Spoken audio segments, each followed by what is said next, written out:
আমরা যেটাকে বলে যে স্বচ্ছন্দের সঙ্গে চলাফেরা করতে পারি না। তো যাই হোক বন্ধুগণ, এখন আমাদের সামনে আবার নির্বাচন আসছে।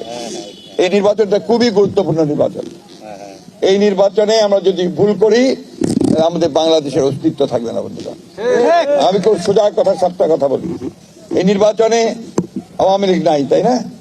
নৌকা নাই, আছে দাঁড়িপাল্লা।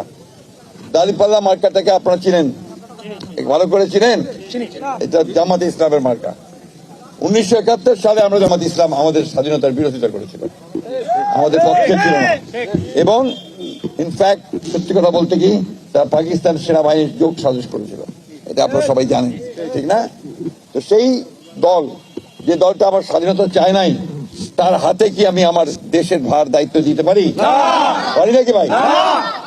বিশেষ করে আমি অনুরোধ করবো আমাদের দেশে যারা দেশপ্রেমিক ভাই আছেন, হিন্দু, মুসলমান, বৌদ্ধ, খ্রিস্টান, বারবার করে বলতে চাই, ভুল করবেন না। ভুল করলে কিন্তু বাংলাদেশের অস্তিত্ব আর থাকবে না, এটা মনে রাখবেন সবাই। আমাদের আগামী নির্বাচন এই জন্যই সবচেয়ে গুরুত্বপূর্ণ। আমরা বিএনপি, আমরা স্বাধীনতার ঘোষণাকারী দল, শহীদ জিয়ার দল। শহীদ জিয়া দল তৈরি করছেন, তাই না? শহীদ জিয়া পরে উনি যখন শাহাদাত বরণ করে, তারপর কে নিয়েছে দায়িত্বটা? নিয়েছিল কে? বেগম খালেদা জিয়া। তিনি ওই স্বাধীনতার পতাকাকে নিয়েছিলেন, নিয়ে তিনি চালিয়েছেন। এই 30শে ডিসেম্বর তিনি আল্লাহর কাছে চলে গেছেন, ভগবানের কাছে চলে গেছেন, তাই না? তিনি পতাকাটা তার ছেলে তারেক রহমানের হাতে দিয়ে গেছেন। সেই তারেক রহমান এখন আমাদের নেতা, তাই না? তিনি ছুটে বেড়াচ্ছেন সারা বাংলাদেশের মানুষকে ঐক্যবদ্ধ করার চেষ্টা করছেন এবং বলছেন যে আসুন আমরা একসাথে বাংলাদেশটাকে, হিন্দু, মুসলমান, বৌদ্ধ, খ্রিস্টান, আমরা একসাথে বাংলাদেশটাকে গড়ে তুলি। আমরা 1971 সালে যখন একসাথে যুদ্ধ করেছিলাম, ঠিক একইভাবে যেন আমরা আবার নতুন করে এই ধানের শীষকে নিয়ে নতুন করে বাংলাদেশকে গড়ে তুলতে পারি, সেই চেষ্টা আমি করি, সেই চেষ্টা তিনি করছেন। বন্ধুগণ, তিনি মেয়েদের জন্য ফ্যামিলি কার্ড করেছেন, তাদেরকে তিনি সেই ক্ষমতা দিতে চান।